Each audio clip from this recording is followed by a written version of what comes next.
Life in a world that keeps changing. Think that it's progress you're making. Copy and paste pretty faces all the time. Pictures so perfect. Hello, good morning everyone. Ayan yung hair color ko. So, stress. Gusto kong mag-change ng hair color. Ayan, gusto kong medyo i-dark ng hanggang dyan. Mga kalahati siguro. Mga hanggang dyan, i-dark ko siya. Hindi naman as in so dark. Then ito, gagawin ko siyang light. So, ang kalalabasan niya is tinatawag na ombre. Then, yung gagawin ko sa, sa upper ng aking hair. Then, lalagyan ko siya ng color green. Mix lang ng konti. Para hindi siya masyadong mag-orange. Yung mag-copper. Okay. So, ayun, mag-gloves na tayo. Start na tayo. So, wala akong plastic tape. Okay lang yun kasi taas lang naman yung lalagyan ko. Then, dito sa baba is I want more light. So, lalagyan ko tong baba ng bleach.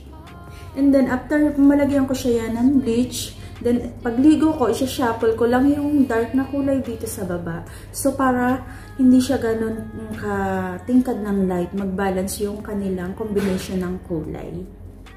Ayun, ngawa ako ng ngawa kanina. Akala ko naka-okay na yung aking cam. Yung pala, hindi pa. So, nakapag-start na ako. Ayan, na-section ko na siya. Dito sa likod yung iba. And then, hinap ko yung sa unahan. Ito. Nag-start ako kanina ng pagkulay. So, wag natin masyadong isagad sa scalp natin. Lalo kung sensitive yung ating scalp. Wag natin masyadong kasagad. Magsisip din naman yan ang kulay. So, ayan. Kasi gusto kong ma-achieve yung dark sa taas. Ito yung tinatawag na ombre. Ombre is dark to light down. Okay. Iba pa rin yung tinatawag nilang balayage. Balayage is meron siyang highlight.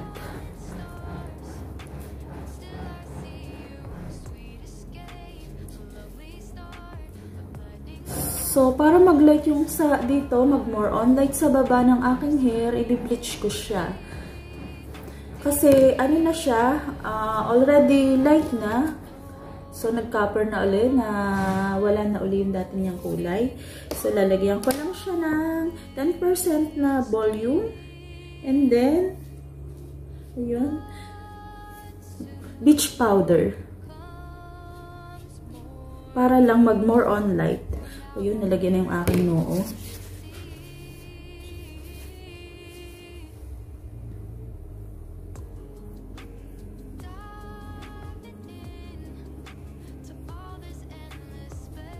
Tumubo na ulit yung ating roots color. Namang side na to, yung ating roots. So, ayan.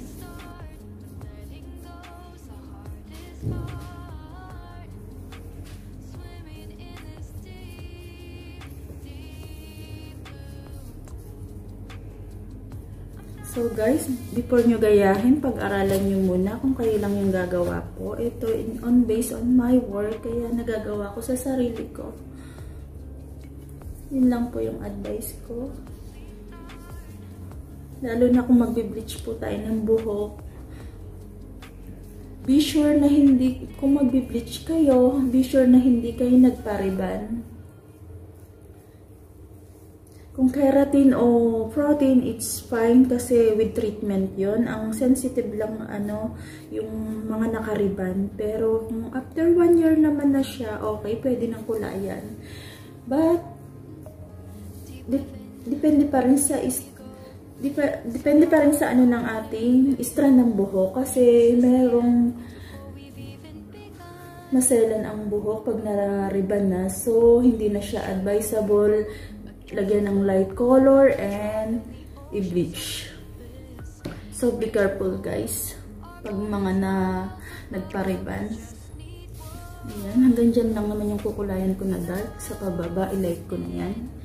So, going to backward na tayo.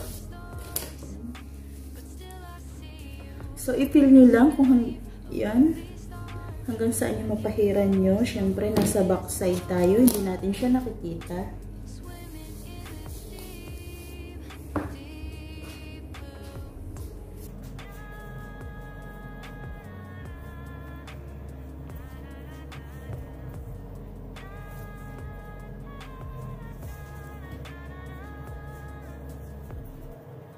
Karamdaman nyo na lang yung kulay kung hanggang saan. So, matansyon nyo naman siya kung hanggang saan yung haba ng inyong nilalagyan.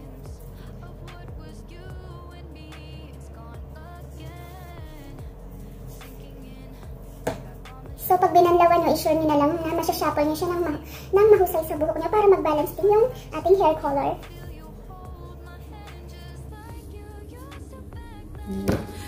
Pag shuffle nyo, lagyan nyo lang siya ng konting warm water, then i-shuffle nyo na. Ayun, pag nabasa nyo siya ng ng water, na-shuffle nyo na. So, lagyan nyo, huwag nyo muna din banlawan. Maglagay kayo sa tabo nyo na shampoo, then i-shuffle nyo yung, buhos nyo sa buhok nyo yung tubig na may shampoo, pwede rin yun para mas madali siyang i-shuffle kung may shampoo. Ayan, kita niyo naman nagda-dark na yung ating nilagyan kanina.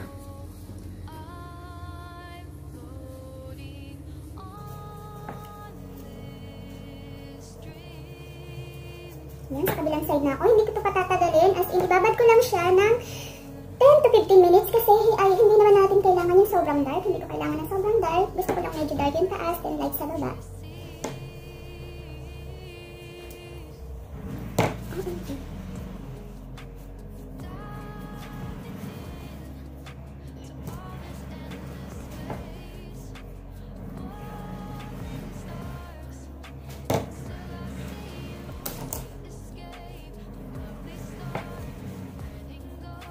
Ayan, sinasabi natin. Ito yung bleach powder. So, ang pagtimpla ng bleach powder is not watery also and not sticky. Ayan. Kung kung gagawa kayo ng bleaching, so, must be use 20%. Pero kung nagmamadali kayo, pwede naman 30. Pero kung bleach already na yung buhok nyo, light na, so gumamit na lang kayo ng 10%.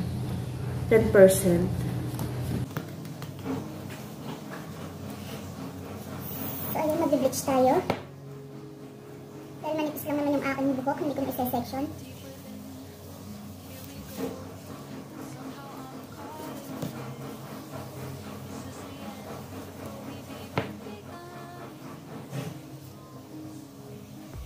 Be sure na equal yung paglalagay niya ng bleaching at mabilisan kasi yan, madali lang naman ng pag-bleach. Madali makaano yan ng kulay. So, kailangan mabilisan yung paglalagay nyo. Equal yung paglagay para equal din yung paglalight niya. Then, check nyo lang kung hanggang saan yung gusto nyo level ng pagka-light color. Gusto nyo yung level 8, 9, or 10 until 12. Pero kung i-check nyo rin kung rubberize na yung inyong buhok, so stop it. Baka mamaya mag-tendency ng pagputol-putol. Maselan ang pag-bleaching ng buhok. Kaya kailangan binabantayan siya. Depende kasi sa strand ng ating buhok yan. So, ayan. O, diba, dark na yung aking taas ng buhok. Pero pag binanlawan naman natin siya, hindi naman yan sobrang magda-dark.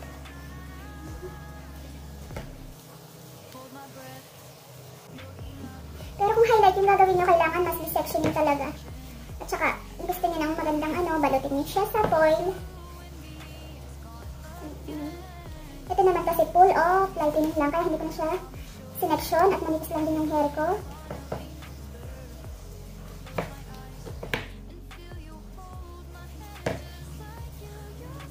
I-show nyo lang lahat na lagyan nyo para balance yung ating kulay. Tuyuin ko lang para more on natin makita yung result. So, yun yung sa baba naman. Nag-light naman siya, nag-different color. Ayan yung result niya. So, ayan.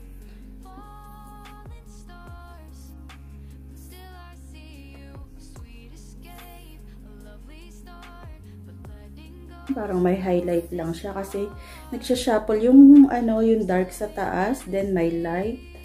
So ayan yung naging result ng aking hair color. So ayun, advice ko lang din guys, in once a week sana i-relax din natin yung ating hair. Once a week maglagay tayo ng hair mask. Ayan, keep it ang hair mask ng 15 minutes at least. I-massage natin sa ating scalp. Kailangan din nare-relax yung ating hair. So, bigyan din natin ng time na once a week ma-relax yung ating hair. Yun. Hair mask lang yung gamitin nyo. Okay na yun. Lalo na kung sa may mga nagkukulay ng hair. So, para ma-achieve natin still na siya shiny yung ating hair. Kasi, pag hair color, nawawala yung pagka-shine ng ating buhok. Nagle-less siya. So, kailangan natin siyang i-hair mask. Okay? So, kung may katanungan kayo, please, ayun, comment below on my video. Thank you! Bye!